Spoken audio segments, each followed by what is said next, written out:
Hello my dear students, आज हम सीखेंगे एज सुन एज के स्थान पर नो सूनर देन का इस्तेमाल कैसे किया जाता है। और माय डियर स्टूडेंट्स, आप सभी वीडियो को ध्यान से देखेंगे और समझने की कोशिश करेंगे, क्योंकि इससे संबंधित क्वेश्चन जो है एग्जाम में ज़रूर पूछा जाता है। तो चलिए आज का टॉपिक हम लोग स्टार्ट करते हैं। चलिए आगे हम देखते हैं एज सुन एज के स्थान पर नो सूनर देन का प्रयोग कैसे किया जाता है। आगे बढ़ने से पहले सबसे पहले मैं बता दूँ एज सुन एज और नो सूनर देन का हिंदी में अर्थ क्या होता है। एज सुन एज का अर्थ होता है जैसे ही या ज्यों ही। इसी प्रकार नो सूनर देन का अर्थ होता है जैसे ही या ज्यों ही। दोनों का अर्थ सेम अर्थ निकलता है, बट उसका सेंटेंस का बनावट जो है अलग अलग रहता है। तो देख लेते हैं कि एज सुन एज जब सेंटेंस में लगा रहता है तो उस सेंटेंस का बनावट कैसा रहता है। जैसे यहाँ पे पहला है as soon as he comes he children cling his knees. अब एज सुन एज जैसे ही वह आता है, he comes he children cling his knees, उसके बच्चे उसके घुटनों पर आकर चिपक जाते हैं। क्लिंग मतलब चिपकना या लिपटना, ठीक है, तो लिपट जाते हैं। यदि यह बनावट ठीक है इसका सेंटेंस का, मतलब ये प्रेजेंट सिंपल टेंस में है। ही एक सिंगुलर है, इसलिए वर्ब का फर्स्ट फॉर्म में एस एस लगा है। इसी प्रकार दूसरा देखते हैं as soon as the rat see the cat. अब यहाँ पे एज सुन एज के बाद जस्ट सेंटेंस क्या है, प्रेजेंट सिंपल में है।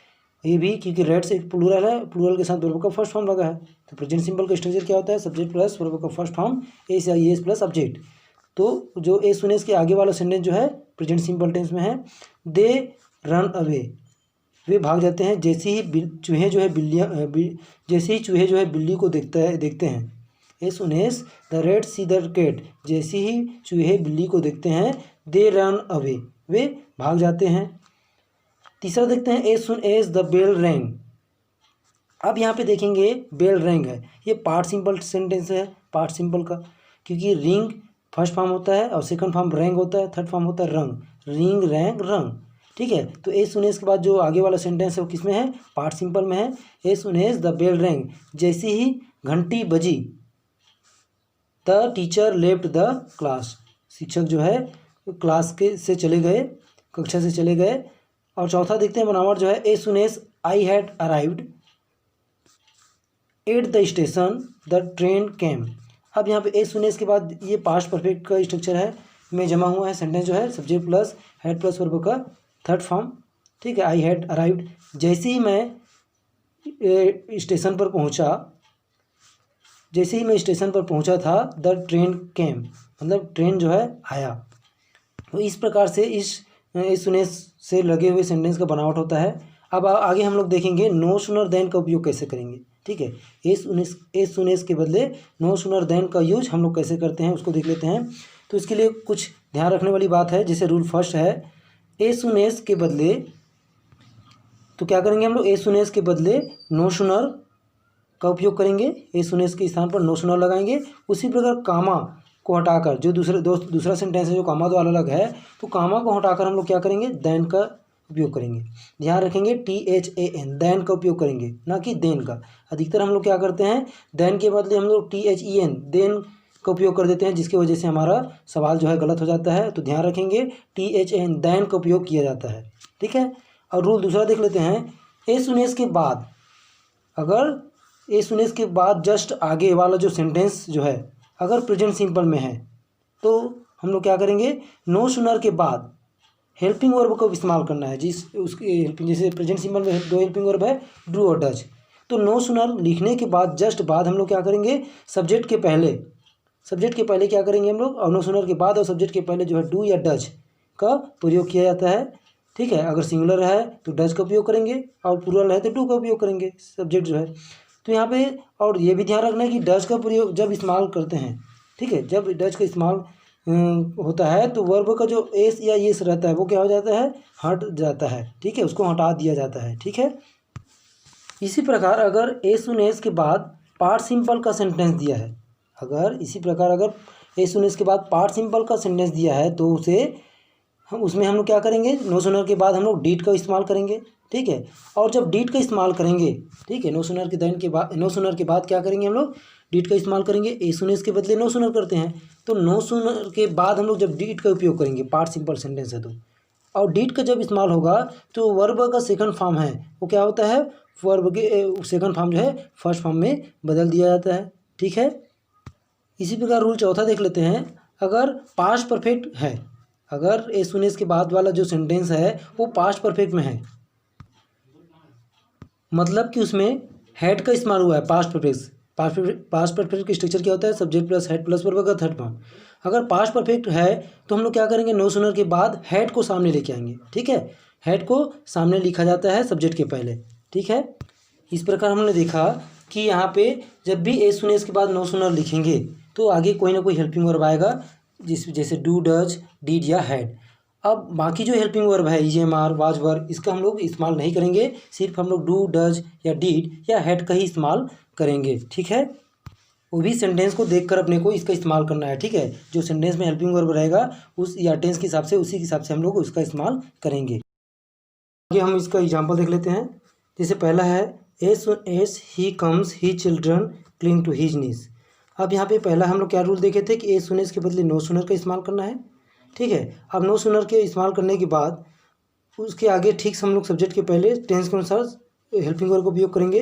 जैसे यहाँ पे एज सून एज के बाद ही कम्स जो है प्रेजेंट सिंपल में है, तो यहाँ पे डू या डज का इस्तेमाल होता है। तो ही है सिंगुलर है, इसलिए यहाँ पे क्या होगा? डज लगेगा। तो नो सूनर डज ही। अब जो कम्स है, जब भी डज लगता है तो ये सट जाता है, तो यह जाएगा कम्स का कम हो जाएगा। तो no sooner does he come. अब यहाँ कामा हटा के देन का इस्तेमाल किए, then he children cling to his knees.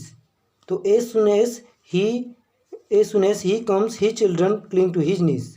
इसका आंसर बना no sooner does he come then he children cling to his knees. इसी प्रकार दूसरा एग्जाम्पल देखते हैं। As soon as the rat see the cat they run away. अब यहाँ पे एज सून एज के बाद आगे वाला सेंटेंस जो है प्रेजेंट सिंपल में है। ठीक है, और जो सब्जेक्ट है वो प्लूरल है, तो ये प्रेजेंट सिंपल है तो डू डज इसमें भी लगेगा। तो ये प्लूरल सब्जेक्ट है तो यहाँ पे क्या लगेगा? डू लगेगा। अगर सिंगुलर रहता तो डज लगता। तो यहाँ पे डू है, क्या लगेगा? रेड्स है तो डू लगेगा। ठीक है, तो नो सूनर का इस्तेमाल करेंगे। एज सून एज को हटा के नो सूनर लिखे, फिर द रेड्स के पहले, ठीक है, और नो सूनर के बाद जो है डू हेल्पिंग वर्ब लिखना है अपने को। ठीक है, जैसे इंट्रोगेटिव बनाते हैं इस टाइप का अपने को इंट्रोगेटिव जैसा बनाना है, सिर्फ इसमें क्वेश्चन मार्क नहीं लगाते। ठीक है, तो no sooner do the rats see the cat, comma हटा के देन इस्तेमाल किए, देन दे रन अवे। ठीक है, तो इस प्रकार इसका आंसर क्या बना? किसका? As soon as the rats see the cat they run away का आंसर बना no sooner do the rats see the cat then they run away. इसी प्रकार थर्ड एग्जाम्पल देखते हैं। As soon as the bell ring. अब यहाँ पे जो सेंटेंस है पार्ट सिंपल में है, तो पार्ट सिंपल है तो क्या सामने आएगा? कौन सा हेल्पिंग वर्ब सामने आएगा? डिड आएगा सामने। और जो वर्ब का सेकंड फॉर्म है, जब डिड का इस्तेमाल होता है तो वर्ब का सेकंड फॉर्म फर्स्ट फॉर्म में बदल जाता है। ठीक है, तो यहाँ पे एज सून एज को हटाए पहले, सबसे पहले, फिर नो सूनर इस्तेमाल किए, फिर द बेल तो पहले सब्जेक्ट के पहले डिड इस्तेमाल किए, और जो वर्ब का सेकंड फॉर्म है रैंग है वो उसको बदल दिए हम लोग रिंग में। तो no sooner did the bell ring, comma हटा के देन लिखे, the teacher left the class, the teacher left the class. तो इसका आंसर क्या बना?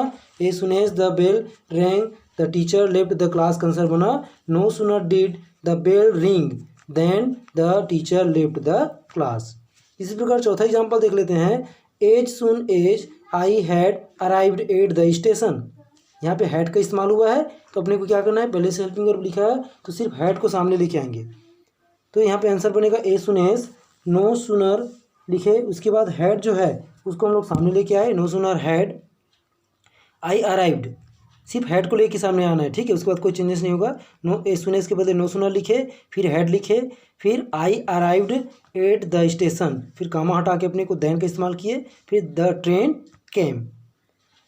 तो as soon as I had arrived at the station the train came, इसका answer बना हम लोग कैसे बनाए? No sooner had I arrived at the station then the train came.